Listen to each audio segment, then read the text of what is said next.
यौवन संपन्ना विशाल कुल संभवा विद्याहीना न शोभन्ते निर्गंधा इव केशु। अर्थात भले ही कोई व्यक्ति सुंदर रूप एवं युवावस्था से युक्त होने के साथ ही उसका जन्म अत्यंत उच्च कुल में हुआ हो, परंतु यदि वह विद्याहीन अर्थात अशिक्षित है तो वह समाज में उतना ही अशोभनीय है जिस प्रकार सुगंध से रहित किंशुक का पुष्प। अभिनंदन। आप सभी के मस्तिष्क में अवश्य ही प्रश्न कौंध रहा होगा कि आज अनायासी में ये सब तथ्य क्यों साझा कर रही हूँ, क्योंकि आज गुरु पूर्णिमा का पवित्र उपलक्ष्य है। आज के दिवस हम अभिभावक रूपी गुरुओं को अपना सहस्त्र प्रणाम अर्पित करते हैं। मेरे द्वारा आख्यान के प्रारंभ में कथित श्लोक मेरी कपोल कल्पना नहीं, अपितु महान विद्वान आचार्य चाणक्य द्वारा रचित चाणक्य नीति में सन्निहित किया गया शिक्षा के महत्व को प्रतिबिंबित करने वाला श्लोक है। आज के दिवस मैं अपने सभी विद्यालय के गुरुओं को अपना कोटि कोटि प्रणाम अर्पित करती हूँ, जिन्होंने मेरा पग पग पर मार्ग प्रकाशित किया है। मैं अपने उन गुरुओं को भी नमन करती हूँ जिनसे मैंने केवल संसूचना ही की है। सामान्यतः लोगों के मध्य परिकल्पना आवृत है कि मनुष्य सीमित साधनों से ही ज्ञान प्राप्त कर सकता है। उदाहरणतः पुस्तकों से, आधुनिक यांत्रिक उपकरणों जैसे चलदूरभाष, संगणक इत्यादि से। परंतु जिस प्रकार से ज्ञान प्राप्त करने की कोई सीमित आयु नहीं होती, ठीक उसी प्रकार ज्ञान प्राप्त करने के लिए कोई सीमित साधन भी नहीं होता। ये तो व्यक्तिगत संरचना पर ही निर्भर करता है।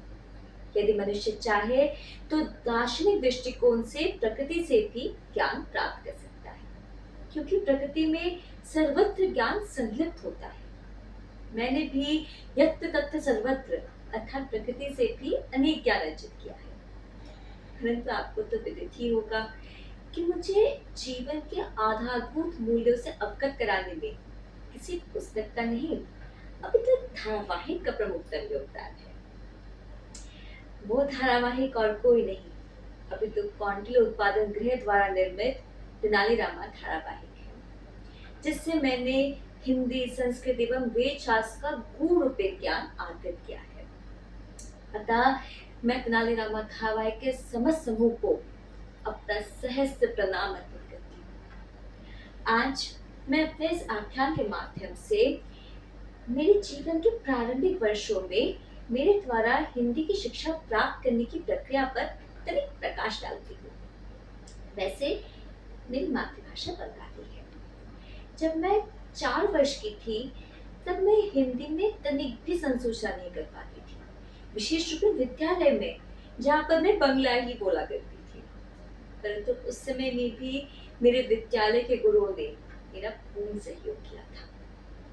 उस समय चित्रपटल पर कौंडिल्य उत्पादन गृह द्वारा निर्मित चक्रवर्ती अशोक सम्राट नामक एक धारावाहिक प्रसारित होता था, जिसके प्रत्येक अध्याय के प्रत्येक हिंदी अथवा संस्कृत शब्द को मेरी माताश्री बंगला में अनुवादित कर देती थी। इसी धारावाहिक से मैंने हिंदी में तनिक ज्ञान प्राप्त करना आरंभ किया। तदुपरांत एक और धारावाहिक आया, सिया के नाम, जिससे भी मैंने वेद शास्त्र का ज्ञान अर्जित किया।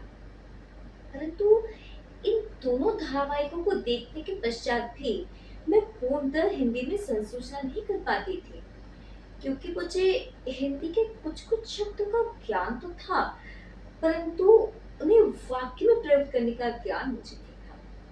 अतः मैं विद्यालय में वाक्य रचना करने हेतु स्वर्णिम युग के संगीत के गीति काव्य का प्रयोग करती थी।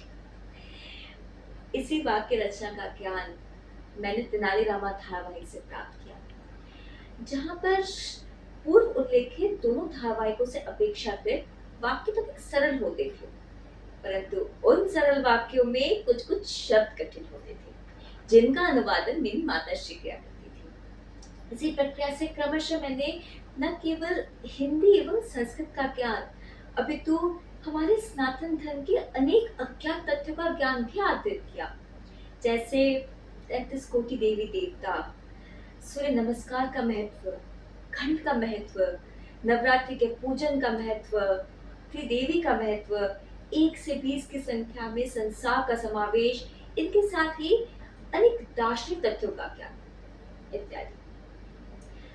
संभवतः आपको ये प्रतीत हो कि कोई किसी धारावाहिक से ज्ञान कैसे अर्जित कर सकता है। अतः मेरे जीवन का यह अनुभव आपको तनिक विचित्र प्रतीत हो, परंतु यही मेरे जीवन का अद्भुत, अटूट एवं अचूक संदेश है। हम अपने जीवन में किसी से भी कोई भी ज्ञान अर्जित करते हैं तो वो हमारे लिए गुरुतुल्य ही होते हैं। अतः मैं अपने विद्यालय के गुरुओं के साथ ही तेनालीरामा धारावाहिक के समस्त समूह, चाहे वो चित्रपट पर चरित्र चित्रण करने वाले हो अथवा निर्माण, मैं उन सभी को अपना गुरु मानती हूँ। ये एक शाश्वत सत्य है कि इस धरती पर जो भी जन्म लेता है उसका कोई ना कोई जीवन उद्देश्य अवश्य ही होता है। मेरा भी जो जीवन उद्देश्य है उसके मार्ग को प्रकाशित भी तेनालीरामा धारावाहिक ने ही किया है। अतः मैं तेनालीरामा धारावाहिक के समस्त समूह को अपना कोटि कोटि आभार व्यक्त करती हूँ। आज के व्याख्यान का समापन मैं एक स्वनिर्मित काव्य से करूंगी। गुरुणां सर्वदानं च मान्यं मे जीवन प्रदं तेनालीरामा धारावाहिकं तथाप्युच्च पदं मम सर्वज्ञान प्रदानेषु श्रेष्ठ मद्यति दृश्यते एतस्य महत्वं च मयि सर्वोत्तमोत्तमम्।